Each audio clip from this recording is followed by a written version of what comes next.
What's up, everybody? Welcome back to Delmarva Exotics. We're in the Serpentarium this afternoon, and we're going to quickly discuss the importance of water vessels. And you notice that I say water vessels and not water bowls. The reason I say water vessels is because when you're dealing with boids, constrictors, pythons that are the larger size or the heavy body boids, you got to have a water vessel compared to a water bowl, because these guys like to use these water vessels for various different reasons. Because if you think about it, they're coming from the tropical rainforests of either South America, or if you're dealing with the pythons, you're going to be coming from like Southeast Asia with your retics and your rock pythons in Africa. Needless to say, these guys hang around where the food is going to be most populous, and those populous areas are going to be where the water is, because they're going to be ambush predators, opportunist feeders. So they're going to be near those water sources because they know that their prey is going to be coming to those. Needless to say, the reason why you got to keep a water vessel in captivity is because one of the most important things that they'll do is they'll use it to help maintain and regulate their humidity, along with using it to defecate and do some basking as well. So got to make sure you get that. So we're going to get in there and change out these water vessels, and I'm going to show you the importance of keeping and maintaining those water vessels. All right, you're here at Onyx's cage, and as you see, this is her water vessel. We use nice large water pans, or in this case, cat litter pans, so they can get up inside and soak. And the reason for that is because they don't like to leave traces of them in an area. So they like to go to the bathroom in their water bowls, because it seems to be like, if it was in nature, if it was a river or a lake, it would wash away. So if you see there towards the front, she's left us a little present, and we got to get that out of there and refresh and clean it up, because that's how you maintain and keep these creatures.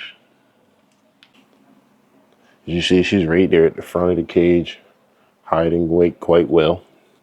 And this is where the importance of tap training, because if you just reach in right now where her eyes is, she'll tag you without a doubt. So you come in with your hook, give them a little rub on their head, let them know that it's not a food time and that it's you. You get in there and clean them out.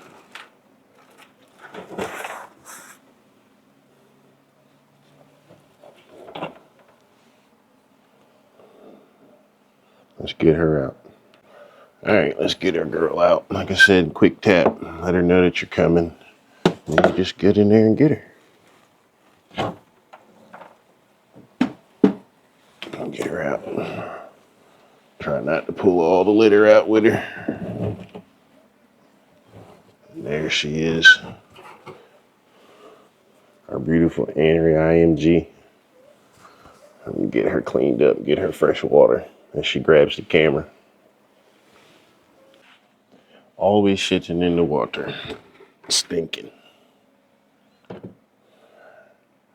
See what I mean when I say you gotta maintain that? Gotta get that out, gotta get that sanitized, fresh water in.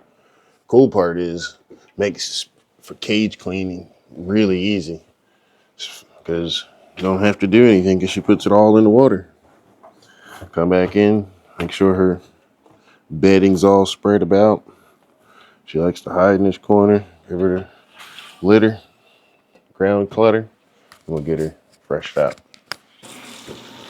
Now, when we clean these tubs, we just use simple, good old fashioned Dawn, a cap full of bleach, to some hot water, and we'll scrub these water bowls real good, and we'll rinse them out. We'll rinse, repeat, sanitize. We'll fill these bad boys up. And most likely, just like any other time that I've ever kept these things and kept large water bowls, the moment you give them fresh water, they drink, and then they go to the bathroom in it, and you're repeating this process all over again. The fun times and trials of being a boa keeper. All right, at the same time we do the water change outs and all that, we make sure we spray these cages down, moisturize the Retty Chip coconut bedding, and that allows it to help maintain that humidity a little bit more along with the large water vessel, because that coconut will allow the water to come out of it over time and decreasing the amount of time that we have to keep coming in and spraying it down. That's done. Water vessel's back. The only thing left to do is to put the snake back. I'm gonna go get her now. One more time for Miss Onyx. Miss Onyx, our Anery IMG. We're gonna put her back home. Allow her to go back into a fresh, clean cage. As you can see, they want to go back into a fresh, clean cage. No fight, no muss, no nothing. Just showed her the door and the way she goes. Tuck in that butt. That's one cage down. Next one up we gotta do is our girl, Eclipse. Down bottom. One of the things you gotta do when you're keeping these cages is you gotta keep up on them. You gotta keep them clean. Gotta keep them presentable. One of the things we maintain and proud of is the ability to maintain the cages. So keeping the glass clean up, smudges off. It's just part of the weekly maintenance task that you gotta do. And it keeps your glass looking good. Take care of your equipment take care of you. Long story short. Let's get her water replaced. You're hearing the alarms go off there from Onyx's cage where we cleaned up her glass. And real quick, we'll get Big Eclipse out so you guys can say hello.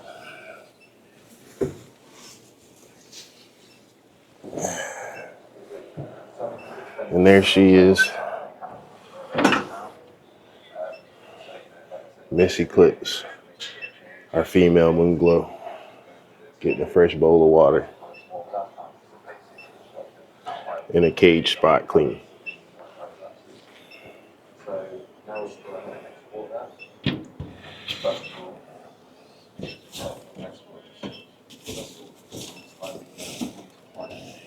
This snake likes to move her litter all over the place. So one of the things I spent a lot of time with her doing is leveling and maintaining her litter. But yeah, that's Miss Eclipse. We're gonna put her back and let her enjoy her fresh, clean cage.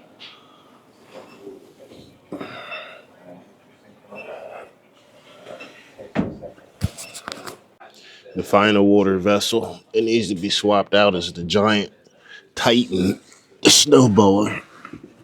Living down in the very bottom 6-foot cage. This is the cage where he stays most of his time in the back corner. And this is the father of the Moonglow litter. So this guy has definitely earned his keep here.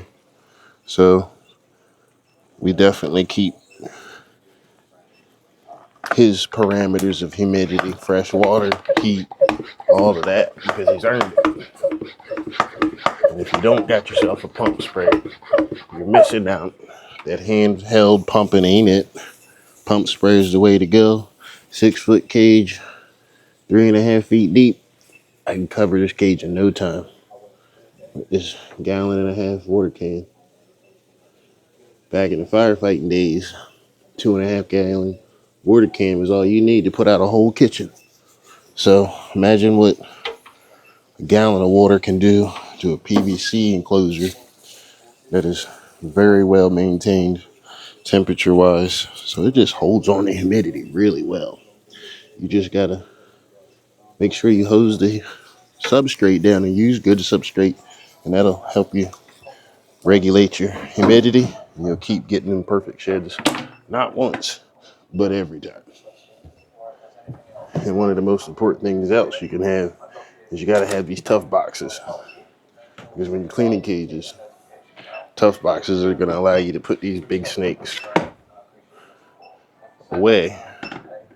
So they're not running away from you, taking your attitude.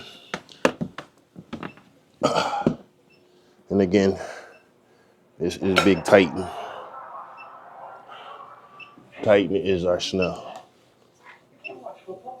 that lives in the very bottom cage. We'll let him go back home.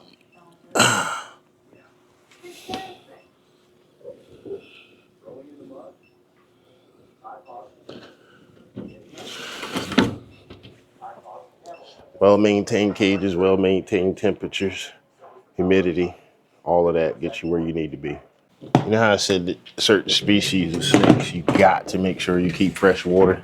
Well, this guy here, Dr. Doolittle's no exception. Dr. Doolittle's are northern emerald tree boa. They come from the northern part of the Amazon basin, and these guys are so definitive about food and water that you have to make sure that you're switching out their water once or twice, maybe sometimes 3 times a week, because they're dependent upon that. They'll dehydrate on you. They will not touch their water at all if it's been sitting there stagnant, because they live in a rainforest. It's constantly raining. So they have the internal mechanisms to tell that that water has been there a minute, and they won't mess with it. So you got to make sure you're swapping out your water dishes, making sure you're keeping the humidity up. That way you keep good sheds and don't have any respiratory issues, because these guys are notorious for having that upper respiratory.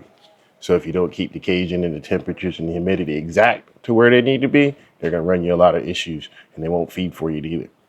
All right, now we got fresh water for Dr. Doolittle. We're going to put this up in what I call the arboreal perch. We keep water up high and we keep it down low. The water bowl down low, believe it or not, is for the defecation. He doesn't really drink from it. He does come down out of the tree branches at night and get down into it and soak himself from time to time, but he usually mainly uses it to go to the bathroom. But we keep that swapped out as well, and that vessel is a little bit larger than the other for the obvious reasons, you know. All right, we got what I call the ground water vessel picked up.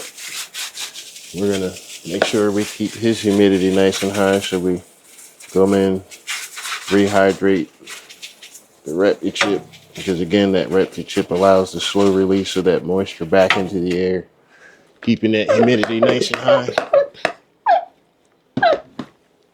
The cool part about this pump sprayer is it's got an adjustable nozzle, so I'm able to really saturate that substrate, and then I can just flip that nozzle back the other way into a fine mist and really raise the ambient humidity in the cage by using the finer particles. And as you can see, it doesn't really disturb him very much. He stays right there in that spot. But if I was to switch it over to the heavier rain, he'll start climbing high.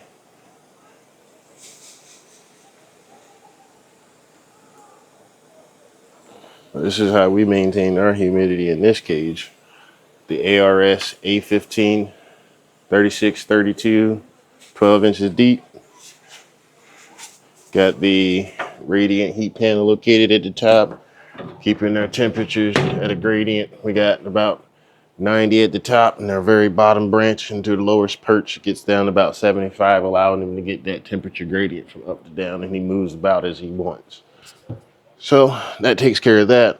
Maintenance on that. We quickly clean up this glass, because again, maintaining cages is about 80% of what you got to do to keep your equipment looking good. So maintain it. Maintain it, folks. Most important thing you can do. Keep it looking good. The humidity building up on the inside of the glass already.